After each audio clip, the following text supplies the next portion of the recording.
Sejam muito bem-vindos ao canal. Afinal, o que somos nós? Assistam agora a segunda parte da entrevista da Paula, onde ela responde as nossas perguntas. Se você, por acaso, não assistiu a primeira parte, não tem problema, é só acessar o link que está disponível para você aqui em cima e também na descrição do vídeo.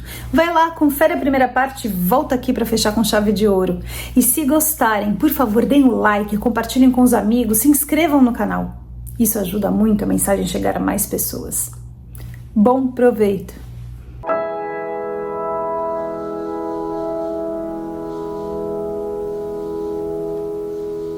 Paula, você recebeu uma mensagem depois de nós termos conversado pela primeira vez, no nosso primeiro contato. Eu queria saber se você pode nos dizer por que eles mandaram essa mensagem. Porque o momento é muito difícil e porque eles querem conseguir ajudar o máximo de pessoas a superar esta mudança. E sabem que nós temos muitas, como é que eu hei de chamar? Estamos a sofrer situações muito difíceis de maneira a fazerem-nos entrar em desespero e não conseguir ultrapassar o momento. Foi dito a você: o mundo já mudou. Sim. Essa mudança já aconteceu. Mas ela aqui não aconteceu ainda de forma plena. Ela já aconteceu numa outra esfera espiritual, é isso? Sim. Aqui também já aconteceu, imagine. Uma imagem que me veio neste momento à cabeça. Imagine é uma coisa feia, mas pronto, foi o que me veio à cabeça. Um tumor. Rebenta. Só depois é que se começa a ver o sangue, o sofrimento da pessoa, essas coisas todas. No planeta já houve a mudança. Se for ver a frequência Schumann, todas essas coisas, muita coisa mudou. Nós estamos a ver as consequências da mudança. A questão é quem se vai conseguir segurar aqui e quem não vai. Segurar-se aqui não quer dizer que todos os que vão embora seja porque não conseguiram. Alguns seguem caminho para sítios muito superiores aqui. O que já mudou é a vibração do planeta? Sim. Isso já não há retorno. E então o que vai acontecer agora é ver quem que se adapta a essa nova vibração ou não? Sim, é um ajustar. Agora é o ajustar. E o ajustar está a provocar tudo aquilo que estamos a ver. Porque não podemos achar que está normal, porque não está. Por outro lado, também não está normal, porque o planeta teve muitas mudanças sempre. Não é tão inusitado assim. Nem o salto é tão grande quanto as pessoas às vezes tentam dizer, porque as coisas não dão saltos assim tão grandes. É uma mudança, sim, significativa para nós, mas também não vai mudar para o paraíso supremo, não. É uma mudança, é um elevar. Só que, obviamente, nós ressentimos-nos disso. O planeta vai ter mudanças materiais ao longo desses próximos tempos? Já está a ter. Como é possível? Eu entendo perfeitamente a ideia de agora temos comunicação social, sabemos de muita coisa. Mas nós já temos comunicação social há muitos anos. Nós tínhamos, o Carlos deve saber tão bem quanto eu, que houve uma altura em que no verão as TVs inventavam tudo e mais alguma coisa para dar notícias porque não havia notícias para dar. E agora eles tentam encurtar e passar só algumas porque não conseguem passar tudo. Qualquer coisa mexeu, qualquer coisa está a mexer, não é? Ainda, por exemplo, o calor aqui em Portugal, nós temos postos de saúde a fechar, hospitais a fechar. Há um bocado eu vi a notícia do IPO, que vai fechar por causa do calor, nas alturas de muito calor, porque nós não temos estrutura para o calor que está a acontecer aqui. Por amor de Deus, não me digam que é normal. Não é. Nós tínhamos um dia ou dois de muito calor, não tínhamos o que temos agora. Obviamente que o ser humano também está a contribuir. E as pessoas que não se adaptarem a esta nova vibração? Seguem para outros lugares, para eles é melhor até. Pode ser um sítio muito bom, mas se a pessoa não tiver em consonância, vai se sentir mal ali. Então é melhor ir para um sítio que esteja mais adaptado. E eu imagino muitas vezes uma orquestra. Temos aqui uma orquestra. Isto não quer dizer que todos toquem piano, cada um toca a sua coisa. Mas a orquestra, no seu geral, tem que ter alguma harmonia. É isso que vai ser preciso. Vai ser preciso que haja alguma harmonia, porque o Carlos, como eu, tem noção que, aliás, ao longo da história, nós temos uma ideia, por exemplo, uma ideia e uma contra-ideia. Mas as duas coisas são definidas e toda a gente sabe quem está de um lado e quem está do outro. Neste momento nós temos 30 mil ideias e uma confusão louca. É insustentável, não é? Porque ninguém se entende. Então isto vai chegar a um ponto que vai começar a haver alguma harmonia e vai ser mais fácil detectar o que é que está certo e o que é que está errado e iremos continuar num outro nível, digamos. Olha, por exemplo, uma coisa que eu costumo usar, sabe, não sei, aqui em Portugal é assim, nós vamos para a primária, que é o início, e vamos estudar história, mas é uma história adaptada àquilo que as crianças conseguem. No ciclo voltamos a estudar história, mas um pouco mais profundo. No liceu voltamos a estudar história com outra profundidade. Nós vamos continuar a existir aqui, vamos continuar a ter desafios, só que já vamos estar de outra maneira, já vai haver uma série de coisas que não vão acontecer. Mas isso, o planeta sofreu muitos saltos desses. Já foi dito por diferentes pessoas que não haveria um confronto bélico no planeta em termos mundiais, porque isso poderia afetar, inclusive, outras dimensões, que seres fora daqui não permitiriam que isso ocorresse, uma coisa em termos mundiais. Você tem essa informação? Olha, é assim, durante muito tempo eu achei que realmente isso não ia acontecer, mas Sama, aí eu tenho que ir buscar, mas Sama diz que pode ser evitado, mas ele não diz que não vai acontecer, porque realmente as pessoas estão a arriscar muito. Eu acho que as pessoas estão a arriscar muito, mas não tenho informação sobre isso.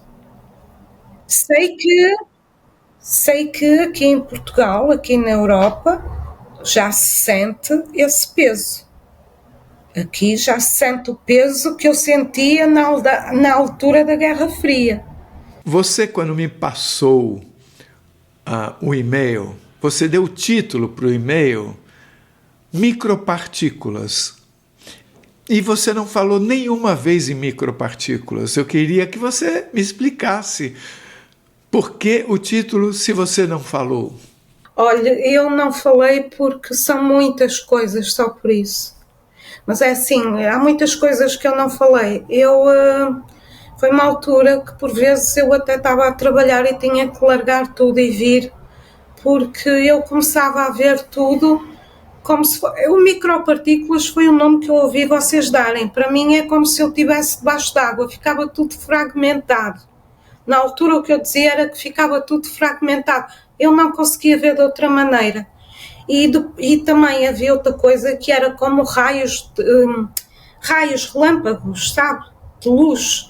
E que era incrível, porque eu fechava os olhos, eu abria os olhos e aquilo continuava sempre. Não me doía nada, mas fazia-me uma impressão louca. Mas tem outra coisa, por exemplo, eu já fui para o hospital várias vezes, porque acontecia-me uma coisa que muito estranha. Houve um médico que disse que eu tinha ausências, não acho nada que fossem ausências, mas eu ia andar e era como se o meu espírito fosse para a frente e o meu corpo ficasse para trás.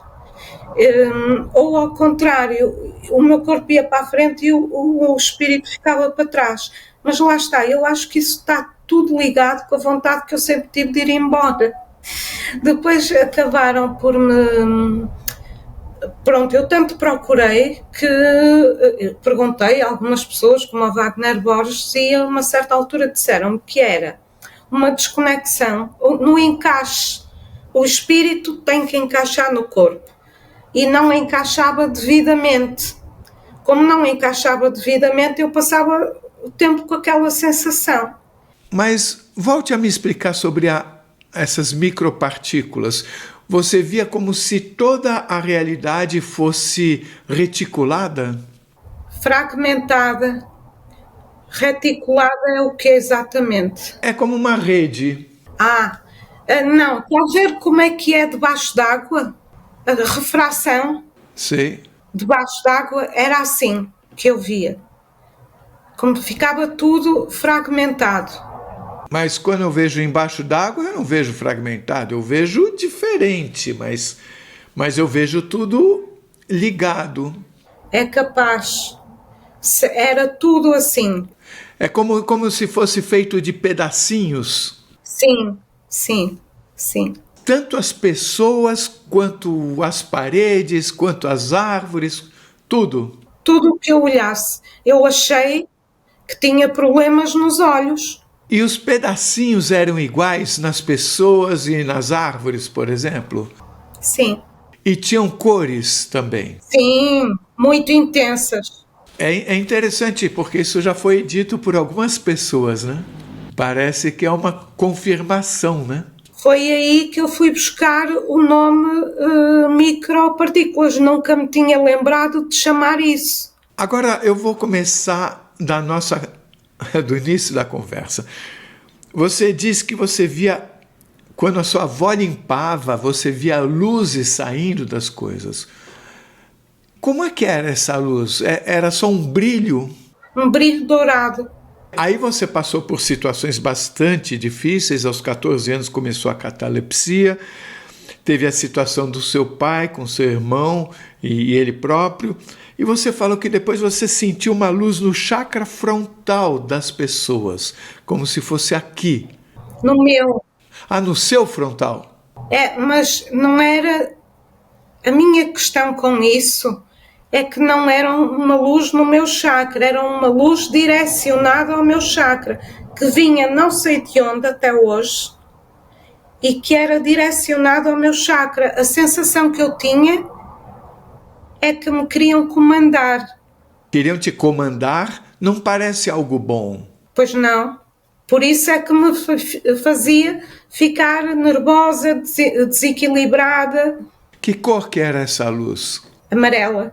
E amarelo, dourado, normalmente eu vejo as pessoas associarem isso a uma coisa boa. No caso, mesmo sendo... Sim. Sim, mas nesse caso não era boa. Não sei, eu não sentia como boa. Aí vamos falar da primeira experiência. Você desmaiou quando chegou no grupo e você se sentiu no espaço. Você se sentiu no espaço, mas era tudo preto e só estrelas, ou você via planetas também? Só estrelas. Você falou da estrela verde, falar com a vermelha. Então, até que ponto eram estrelas, até que ponto eram pessoas que você via como pontos de luz? Seres. Eu não chamaria pessoas, mas seres. Porque quando nós falamos em pessoas é daqui, deste planeta, e eu não sei de onde é que era. Eram seres.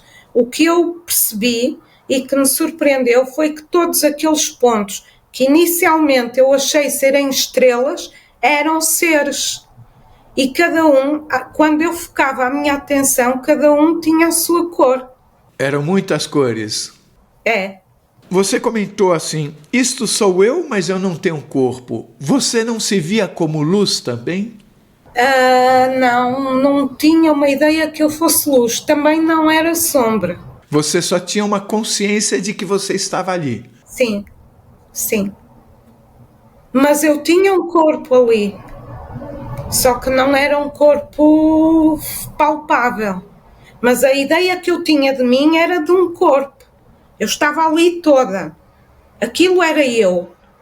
só que não tinha corpo físico. Ao mesmo tempo, você falou de um novelo que se desenrola enquanto ia numa velocidade grande. Sim. Esse novelo, de alguma forma, você relaciona com o que alguns chamam de... Me esqueci o nome. Como é que é o nome mesmo? Cordão de prata. Isso, você relaciona isso? Hoje sim, naquela altura não. Nem era de prata, era mais amarelo. Se calhar eu tenho a mania do amarelo, mas não era de prata. Você conseguia pegar nele? Eu não tentei.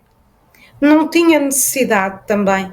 Você comentou que você ouvia os seus pensamentos. Sim, É como se você estivesse falando com você mesma. sim, sim.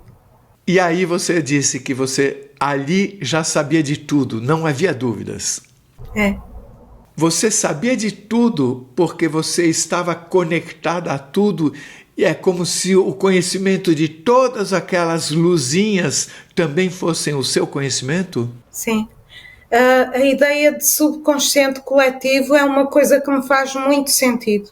Você se sentia pertencente àquilo? Essas luzes eram autónomas, digamos assim. Eu podia, sim, estar em contacto. Bastava que tivesse vontade de perceber o que cada uma delas tinha para transmitir. Mas o meu conhecimento não vinha daí, vinha do todo. Era outra coisa.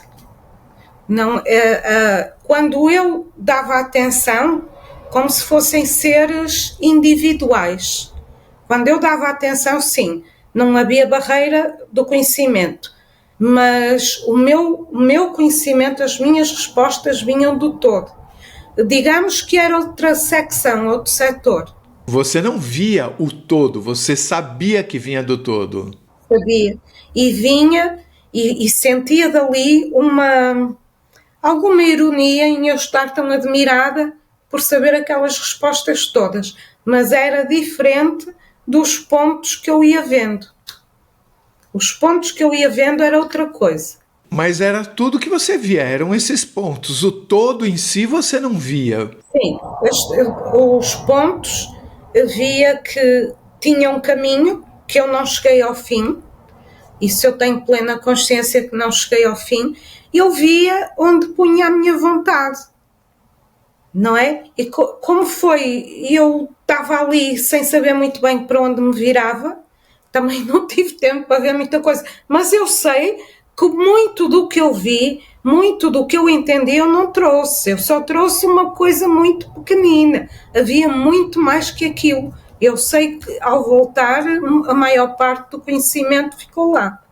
E você acha que deixaram você voltar com um pouquinho para você contar?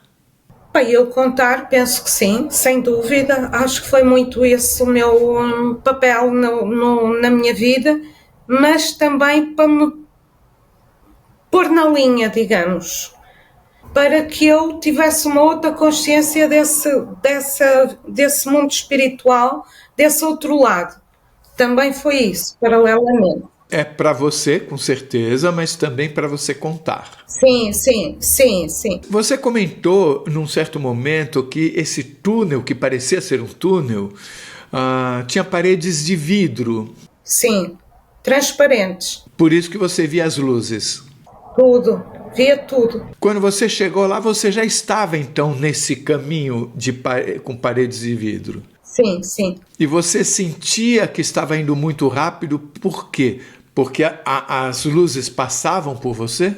Porque esse novelo, que na altura eu chamava novelo, se desenrolava muito rápido. Quando você fala que o novelo desenrola-se muito rápido, é porque você vê um novelo. Você via algum tipo de novelo? Sim, sim. É assim, eu não sei se via, porque eu acho que tudo isto é a interpretação de cada um. Aquilo que eu via, eu descrevo como novelo. Era uma coisa que ia saindo um fio. E você sentia que você ia em frente e esse fio ficava para trás? Sim, sim. É como se estivesse ligando você a esse mundo daqui? Sim, ao corpo, penso eu. Eu vi uma outra vez o meu meu fio de prata, ou como lhe queiram chamar, e também foi da mesma... Não foi, eu aí já não vi como um novelo, nem com a mesma cor, mas ficava para trás também.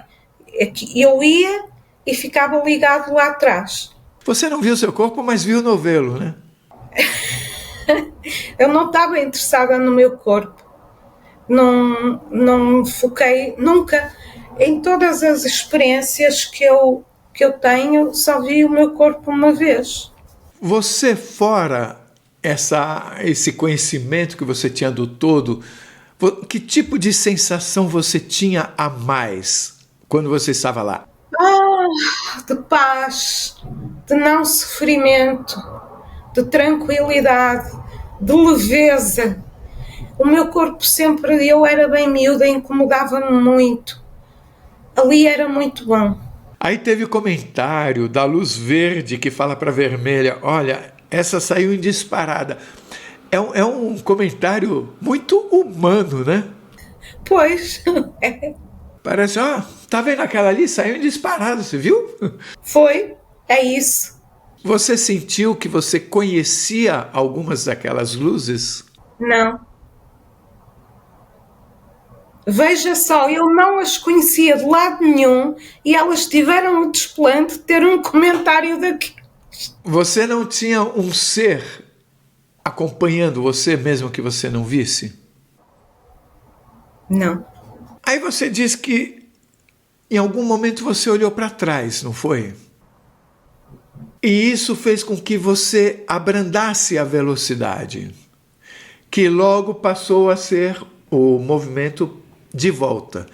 Então me faz pensar que você ter olhado para trás foi o que causou isso. Pensando em outras entrevistas, é normalmente quando alguma coisa do mundo daqui te chama a atenção. Você olhou para trás com que intenção naquele momento? Não foi da primeira vez. Da primeira vez eu abrandei um bocadinho, mas ainda segui. Da segunda vez é que comecei a parar.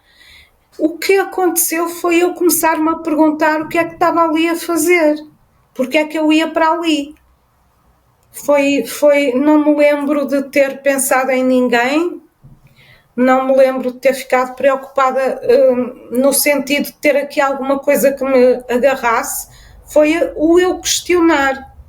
Você sentiu alguma diferença na percepção do tempo, lá e aqui? É assim, a sensação que eu tive é que lá estava parado, estava sereno, não havia aquela pressão do tempo.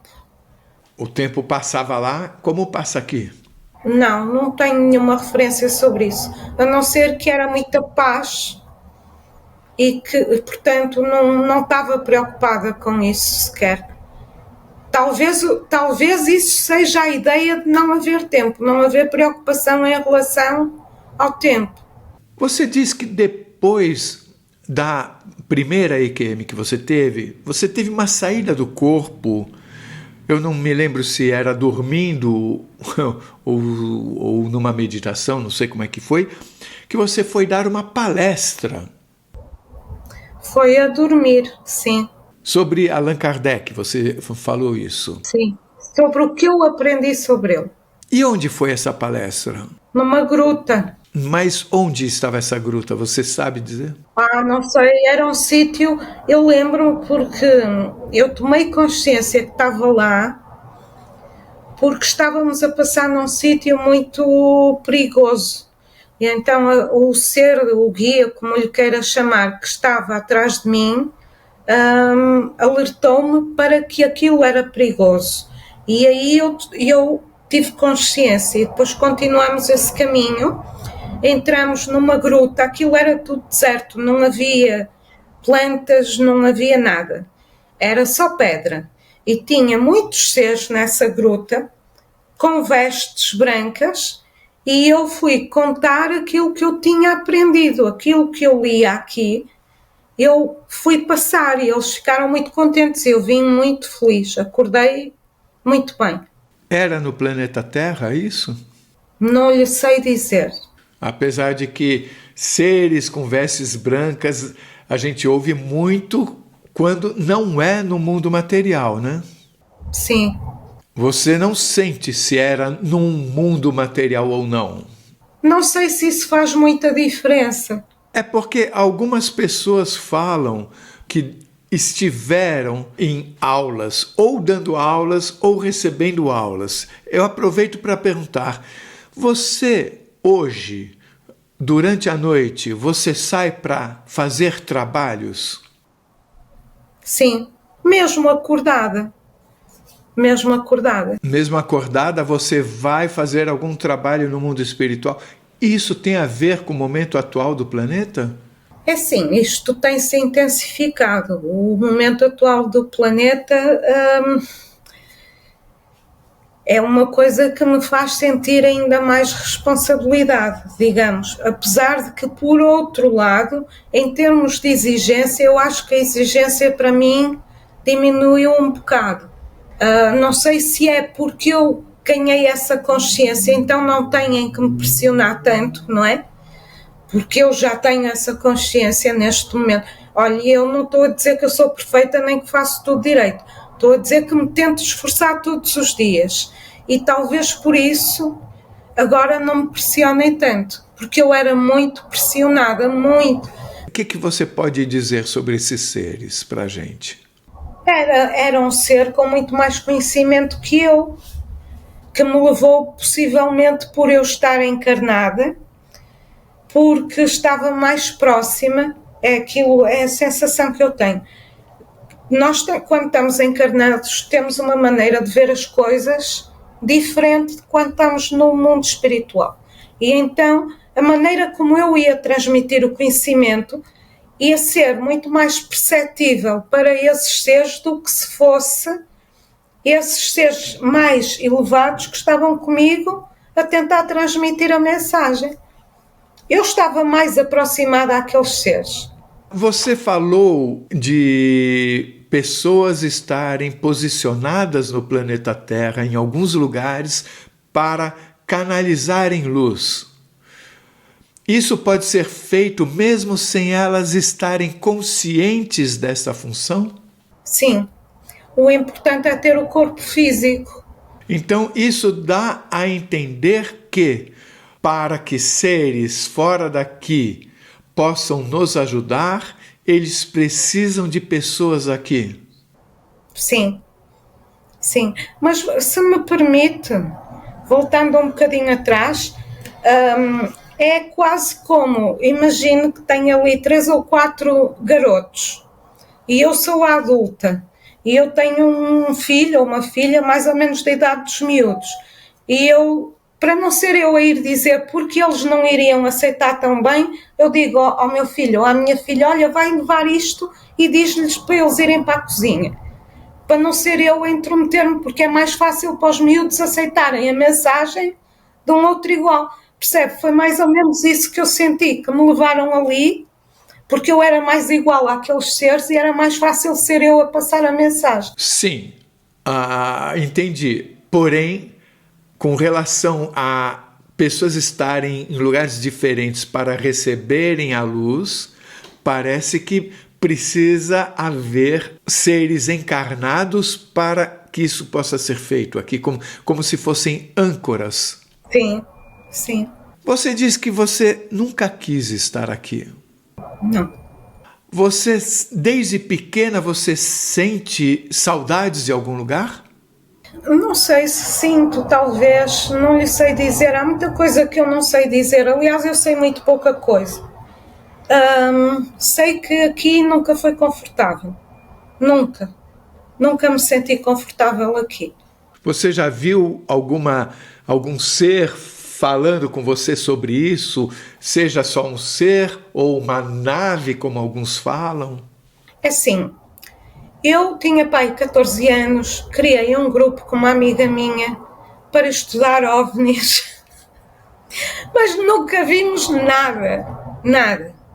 Agora, uma vez já tinha eu pai quase 50 anos e vivia perto do Rio, no Porto, e se é perto do Rio, Portanto, não pode entrar ali um avião, nem um helicóptero, nem nada, e eu, à meio da noite, acordo com uma luz imensa, tudo iluminado, porque eu não tinha persiana na janela, que era sobre o rio.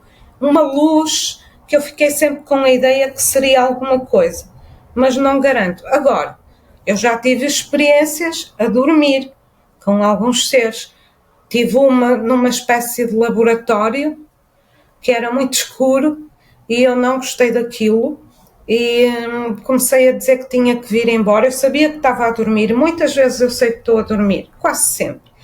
E disse, olha, eu tenho que ir embora porque eu tenho que ir à casa de banho. E esse ser, que não era humano, passou-me uma coisa, tipo aquelas coisas dos aeroportos, passou-me assim e disse, não, tu só tens 2 cc's de xixi, não precisas de ir embora. E eu fiquei assim a olhar muito admirada, mas vim-me embora na mesma. E realmente eu fui à casa de banho e tinha muito pouco xixi. E eu tive, na minha cabeça, no meu sentir, era um ser de outro planeta. Você não se sentiu confortável com ele? Não. Aquilo era muito escuro, muito estranho, não achei. E como é que ele era? Você consegue descrevê-lo? Não, também era escuro. Sei que tinha uns olhos grandes e que era pequeno. Não sei muito mais. Também uma vez me senti num laboratório, uma altura que eu andava com muita tosse, e eu fui, eles puseram um aparelho, e também a sensação, para mim, na minha convicção, também não era aqui, era fora daqui. E eu nunca mais tive essa tosse. Mas se calhar aconteceu mais vezes, porque, por exemplo, eu aqui há uns anos, na altura do falecimento da minha mãe, eu comecei a ter problemas com os óculos. Eu perdi os óculos e tentei fazer outros. E fui a vários sítios e toda a gente achava estranhíssimo que eu estava com um problema enorme. Até que eu fui aonde costumo fazer os óculos e a sujeita disse, aconteceu-lhe alguma coisa, esteve muito doente? Eu disse, não. Olha, então eu vou-lhe aconselhar a ir mesmo ao Hospital de Santo António, que é um hospital muito grande, e fazer mesmo com uma oftalmologista, mesmo a sério, uma consulta. Eu chego lá, ela começa-me a consultar, teve ali imenso tempo, não atinava com o que eu tinha, e de repente ela tira-me aquilo, as lentes, e diz-me assim, leia isto. Eu começo a ler, e ela vira-se para mim e diz assim, não tem miopia. Eu disse, e eu continuei a falar, até que quando tal, levantei os olhos e disse, o quê? Não tem miopia? Eu disse, eu não tenho miopia, mas eu tive miopia toda a vida, dizem que a miopia não passa. A conclusão, mandou-me para estudo. Disse, não se importa que é estudo.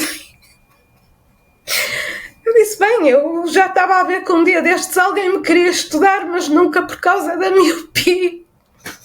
E tive que teimar com ela para ela me passar uns óculos, porque me habituei a eles e facilita-me, porque ela nem sequer me queria passar óculos. Diz que eu tenho um pouco de estigmatismo, que tive sempre também, mas que não tenho miopia. Portanto, se calhar passei por mais algum laboratório. Você se lembra desses seres terem feito alguma coisa nos seus olhos? Aí eu não me lembro de nada. Quando você encontrou o seu ex-companheiro na praia, você foi informada que você não podia levar a imagem, você insistiu que queria levar. E você conseguiu trazer essa imagem. Você sente... São 2 perguntas. Primeiro, por que você não podia? Se é que você sabe. A segunda é, você trouxe. Isso quer dizer que insistindo você consegue ou no fundo eles deixaram? Não, eu acho que houve ali uma permissão, porque eles sabiam que eu estava a sofrer muito. Mas é assim, não se passou só essa imagem, eu sei que se passaram mais coisas, só que a única que foi o que eu pedi no fim foi, deixe-me levar esta imagem. É como se eu trouxesse uma fotografia, tudo o que aconteceu, eu trouxe uma pequena fotografia. E eu só queria isso para ficar um pouco mais sossegada. Então tudo o resto se apagou e eu trouxe aquela imagem. Mas sim, acabaram por consentir, porque eu não sou ninguém, eles é que sabem tudo. Sobre a conversa telepática com a sua filha, é algo que aconteceu após a EQM? Acontece muitas vezes. Mas já acontecia antes de você ter a EQM? Não, não. Assim como me acontecia uma coisa que eu acho que era muito interessante, que era, por exemplo, eu a seguir ao almoço, normalmente tenho necessidade de descansar um bocadinho, nem que seja 10 minutos, passar pelo sono. E então eu ouvia o telemóvel tocar, toque de mensagem, eu abria, lia a mensagem e acordava. E quando eu acordava, o telemóvel tocava, eu abria e era a mensagem que eu tinha lido. Então, aproveitando que você falou sobre isso, após a EQM, tem a primeira, tem a segunda, mas após as EQMs, você passou a ter mais premonição do que antes? O que mais que mudou na sua vida aqui, depois que você teve as EQMs? Olha, assim, eu não sei definir muito bem, porque foi há muitos anos, mas os sons, a questão de eu ouvir mesmo som, isso foi depois das EQMs. Eu antes nunca tinha ouvido aquela conversa mental, eu lembro-me de sempre, porque eu lembro-me de ser miúda muito pequenina e estar aquela ideia de estar a pensar que nós seríamos um micróbio de um ser enorme, não é de uma criança de 3 ou 4 anos. Portanto, já havia conversas, mas não era som concreto. Depois é que eu comecei a ter os sons concretos, o ouvir mesmo a falar, o ouvir ruídos, isso foi depois. Uma vez aqui na igreja também, eu entro na igreja e começo a ouvir falar comigo, isso eu nunca tinha tido antes. Falando sobre essas vozes que você tem, uma diferença que fala aqui e que você ouve. A que fala aqui é como um download que você não ouve sendo dita, simplesmente entra o pensamento na sua cabeça? Não, aí é como se fosse um livro completo. Eu estou a falar de falarem comigo como o Carlos está a falar comigo. Só que não, sem precisar de voz, depende. Ultimamente, este ser que fala comigo quando eu estou a meditar e assim é masculino, mas tem outros. Algumas pessoas acham que é como se fosse você mesma, o seu eu superior, conversando com você. Você tem essa sensação? Quando é o meu eu superior, vem de encontro aos meus pensamentos. Quando não é o meu eu superior, são ideias que eu desconheço, que são total novidade. E sobre a questão do eu superior, é como alguns dizem, é como se você não coubesse inteira nesse corpo físico e parte está fora? Sim, sim, sim. Mas não deixa de ser o mesmo ser. Queria que você me falasse de novo sobre a segunda EQM, que foi no parto da sua segunda filha. Né? Eu escrevi aqui que você queria ir embora por causa da violência e que você estava no vácuo. Você não via aquelas luzes que pareciam estrelas dessa segunda vez? Nada, nada. Você estava no vácuo e no escuro, sem nenhuma luz? Não, no escuro não. É um sítio que eu já fui muitas vezes, já me senti ali muitas vezes. É como se estivesse numa nuvem, não é escuro. Que cor que é? É como se tivesse uma nuvem, não tenho noção de paredes, é possível que houvessem. É uma coisa, não sei se posso chamar prateado, mas é o que se aproxima mais.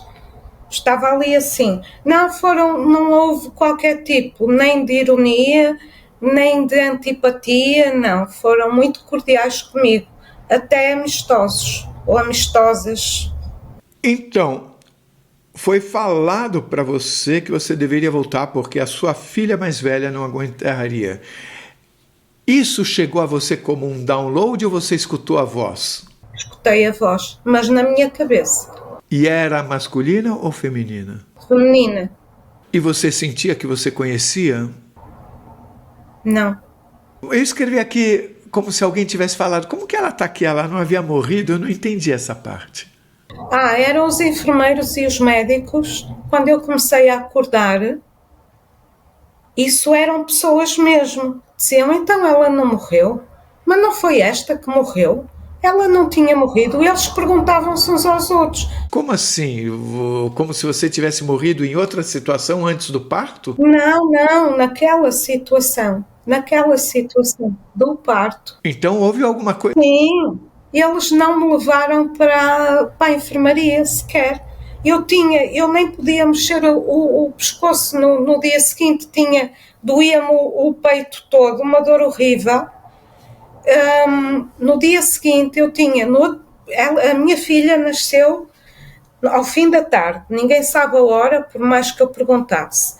E no outro dia de manhã, depois de eu ter levado transfusão, as minhas tensões ainda estavam a 5,2. Tanto é que a enfermeira, a primeira que me deu as tensões, olhou para mim e disse, ui, está morta. E eu fiquei a olhar para ela, não é? Porque as minhas tensões ainda só estavam a 5,2 no dia seguinte. Você tem muitas coisas interessantes, então eu vou pulando de uma para outra. Pois é, o que me acontece é pular de uma coisa para a outra. Você teve um sonho em 1980 que foi uma espécie de premonição da Covid que ocorreria 40 anos depois. Sim. Isso é muito chamativo, muito impressionante. Andei a minha vida toda a perguntar-me, volta e meia lembrava-me e perguntava, mas o que é que aquele sonho me queria dizer? Você deve ter ficado muito tempo, acho que ele não queria dizer nada, né? Pois. 40 anos. Na operação da vesícula, você de costas viu uma luz embaixo da porta. Ninguém falou com você? Falaram, eu conversei o tempo todo com um ser que eu não sei quem era. Presumo que fosse alguém que estava ali para acompanhar as pessoas, não é? E foi muito bom. Tanto é que elas queixavam-se, elas dizem que me puseram oxigênio porque eu não acordava. Então puseram-me oxigênio. E depois, eu sei que depois de me trazerem para a enfermaria e me porem lá, devem-me ter tentado acordar. E eu não acordei. Mas eu lembro-me de pensar, não quero acordar. E depois, elas saíram, as enfermeiras, que até já era tarde para elas, e uma delas olhou para trás e... Veja, uma delas olhou para trás, mas eu estava a dormir. Uma delas olhou para trás e veio e abanou-me no ombro uma vez e depois segunda vez. E à segunda eu reagi e disse-lhe assim, já está? E ela ficou assim a olhar para mim e disse, já. E foi aí que ela se foi embora, porque ela veio outra vez acordar-me porque eu não acordava. Mas eu tinha consciência do que estava a acontecer. Só que eu estava tão bem a conversar lá com o ser que eu não queria acordar. E esse ser é que, hoje, olhando, porque depois eu fui analisar a situação, quem transbordava essa luz era esse ser. Então elas trouxeram-me e ele ficou para trás. E eu via por baixo da porta ainda a luz dele a vir por baixo da porta, porque não conseguiram tapar toda a luz. Mas eu não podia ver. Você se lembra da conversa que você teve com ele? Nada. Com muita pena minha. Eles fazem-me estas coisas. Com muita pena minha. Há uma altura em que eu fui assistir a uma palestra. Eu sei que eu vou muitas vezes, mas essa era uma informação qualquer muito interessante.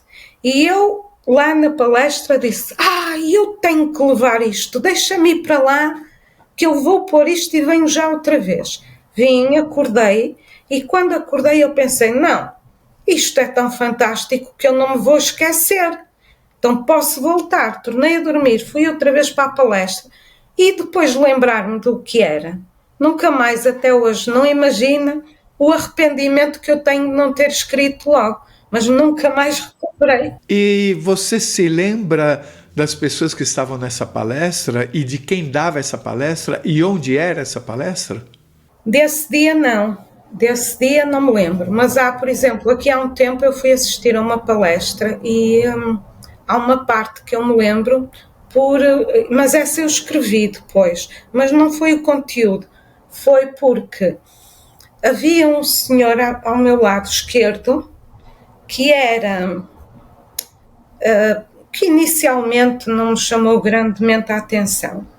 E o senhor a certa altura falou, e aquilo que ele falou era tão interessante que eu fiquei muito empolgada. E disse, que bom, que maravilha, é isso tudo. E manifestei-me. Eu sou um bocado efusiva às vezes. E o senhor ficou, quase que se encolheu todo, e eu achei aquilo estranho. Depois ele volta a falar, e eu volto a ficar empolgadíssima. E o senhor fica outra vez numa atitude de muita humildade. E eu, caramba, mas quem será o senhor que... Então ele disse uma coisa tão fantástica e nem sequer quer que eu reconheça. E da terceira vez eu percebi quem era. E foi isso que me fez ficar tão impactada que me lembrei. Porque era o dirigente da Igreja Messiânica. E se eu disser isto, eles não gostam, mas é a verdade. Era esse senhor que estava ao meu lado, na palestra onde eu estava. E onde era essa palestra? Você consegue dizer o ambiente como era? Tinha paredes? Sim, o ambiente sim, era uma sala grande, enorme, luminosa, muito limpa, mas não sei onde é que era. Mas é assim, isso é quase como às vezes eu dizia às minhas filhas, olha, estive com os meus amigos do outro lado.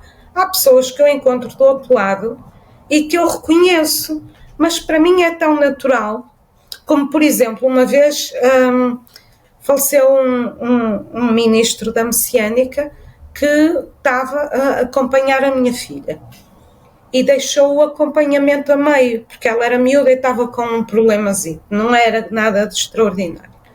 E então, passado uns dias dele falecer, eu vejo do outro lado, ele e mais algumas pessoas que eu sei identificar, e ele já de facto normal, não é? E eu também lhe disse, está aqui, que bom, que maravilha. Ele ficou todo coisa e disse, claro que eu estou aqui, onde é que eu havia de estar? E perguntou-me, ele veio saber a situação da miúda e depois foi-se embora. E aí eu sabia quem era. Agora, há pessoas que eu sei que eu conheço do outro lado, e não conheço aqui, tenho plena consciência disso. Não sou capaz de as identificar cá. E você consegue identificar isso a algum lugar em especial, algum planeta? Não. Tem uma coisa que me chama muito a atenção, é você ter visto duas situações quando você estava acordada, você via uma com cenário e outra sem cenário, e você interagia com as duas simultaneamente estando acordada. É isso mesmo? É. Você tem noção do quanto isso é diferente de tudo? Sei lá, não tenho... É assim, eu às vezes consigo estar com os olhos fechados a ver o que está a acontecer. Não é sempre. Como é que você entende essa simultaneidade de... É como se houvessem realidades paralelas? Sim. É como abrir duas linhas de pensamento. E você estava presente nas duas? Ou você pulava de uma para outra? Não, estava presente nas duas. Isso é que eu achei extraordinário. E aconteceu só essa vez? Não. Já tinha acontecido uma vez, mas da outra vez, como eu não estava centrada numa coisa tão profunda como o tempo, não foi tão difícil para mim a nível mental. Como é que eu posso entender isso? Como é que as pessoas que estão escutando essa sua entrevista podem entender, levar para a vida delas essa questão de haver diferentes linhas de pensamento? Alguns falam em diferentes linhas do tempo. Como é que você pode me ajudar a entender isso? Não sei. eu também ando à procura de respostas. O que eu mais tenho são perguntas. Como é que você via essas duas realidades simultaneamente? Era de forma sobreposta ou ia pulando de uma para outra? Nem era sobreposta, nem pulava de uma para a outra, estavam ali as duas. Mas você enxergava as duas como? É assim, eu nunca perdi a noção que eu estava aqui nesta. Apesar de paralelamente eu estar nesta, porque esta existia também, eu nunca perdi a noção de que estava aqui nesta. Neste momento, o meu momento era aqui. No entanto, eu também tinha consciência que podia passar para aquela. Não sei se me faço entender. Você estava numa delas. Estava numa delas, sim. É como se fosse uma possibilidade, uma outra possibilidade? Sim, sim. Estavam a mostrar que as duas eram possíveis simultaneamente. Mas isso não é diferente, por exemplo, uma vez eu tive um sonho de uma outra encarnação minha. Eu sei que foi outra encarnação. Eu fui a outro tempo. Era para aí o século XVIII, XVII, pela maneira como estava vestida, porque eu estudei a história do traje e por aí eu guiei-me. E eu estava a entrar naquele sítio, era uma casa onde eu tinha vivido, eu estava super feliz, porque eu estava a reconhecer uma série de coisas ali, e a falar com as pessoas e a perguntar isto ainda está, aquilo não está. E simultaneamente eu estava neste tempo. No entanto, eu fui àquele tempo. Se eu fui ali ver aquilo, eu fui àquele tempo. Não sei explicar. Tá, mas você estava sonhando. É a mesma coisa. É a mesma coisa. É o meu espírito foi lá. No entanto, eu estava neste tempo.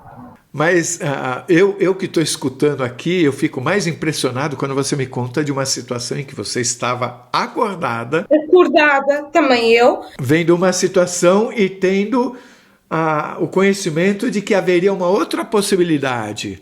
Mas você, reforçando, você estava numa, você reconhecia a outra como uma possibilidade. Sim. Mas, no fundo, é a mesma coisa. É essa a grande questão. Porque nessa altura em que eu tive esse sonho, em que eu estava noutra encarnação minha, eu não tinha a capacidade de fazer isso acordada. E nesta aqui, que é recente, é do inverno passado, eu já tinha a possibilidade, já consegui ter a possibilidade de estar acordada e ter essa experiência. Não sei se me fiz entender. Você diz que um ser, um mentor, um anjo da guarda, veio se despedir de você. Sim. Eu já escutei uma vez num lugar que, em certas situações, quando você, por exemplo, tem uma evolução espiritual, há uma troca de mentor. Foi isso que aconteceu? Penso que sim, mas nessa altura eu não tinha conhecimento de nada disso. Aliás, nós hoje, graças a Deus, temos muito mais conhecimento. Nessa altura, para mim, foi uma surpresa. Mas hoje isso, para você, é o que deve ter acontecido? Sim, eu logo na altura achei que sim. Aliás, ela disse-me que ia haver uma mudança. Agora, teve uma outra situação em que um ser ao seu lado, quando você acordou, falou para você: eu estou aqui, ainda estou aqui. Por que ele teria dito isso? Você estava se sentindo desacompanhada? Não, era um bocado uma ameaça. É aquele ser que me puxou toda a vida para o suicídio, veio-me dizer: olha que eu ainda estou aqui. Então não era uma coisa boa. Não. É interessante, porque apesar de não ser boa, também não era má. Eu não fiz uma leitura de uma coisa má, naquele sentido de ser aterrorizante. Isso me faz pensar também numa coisa que eu vi uma vez, que é o seguinte: é como se eu poderia considerar isso que você ouviu como uma chamada para você sempre prestar atenção no que você faz, porque o risco está sempre ali. Exatamente, é isso, exatamente. Qual a mensagem final que você deixaria para todos nós? A mensagem final que eu deixaria é exatamente aquela que me passaram, que é que É assim, para os despertos, vários níveis de seres. Há vários níveis de seres. O momento é difícil. É difícil manter a esperança. Enquanto tudo isto está a decorrer como previsto. Entretanto, tudo isto está a decorrer como previsto. A tentativa de desanimar o mundo para prolongar a agonia. É possível. Eu passei por tudo isto. Tudo isto que eu falei porque se eu passei por tanta coisa, passei tanta fome, dormi na rua algumas vezes, estou aqui, as pessoas vão ter momentos difíceis, mas também vão poder superar, vão poder passar. Isto é só um momento, a mudança já aconteceu, por mais que eles queiram, por mais que eles tentem incutir medo, desespero, tudo isso, nada vai mudar o continuar desta mudança. É muito importante, na minha perspectiva, as pessoas centram-se muito em odiar o Putin, e odiar o Trump. Se não fossem eles, eram outros. Alguém estaria naquela posição. O nosso maior desafio é não entrar nesse tipo de sentimentos. Pronto, é isso que eu tenho para dizer. Já aconteceu. Por mais que façam e desfaçam, já aconteceu, não vai voltar atrás. Se você gostou, por favor, se inscreva no nosso canal, dê likes, faça comentários, compartilhe com seus amigos, toque o sininho porque assim você sempre fica sabendo quando chega vídeo novo saindo do forno. E se você tem alguma dúvida ou passou por uma EQM e gostaria de compartilhar a sua história com o mundo, por favor, nos escreva.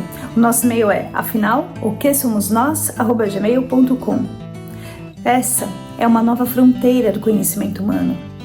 Vamos juntos atravessá-la?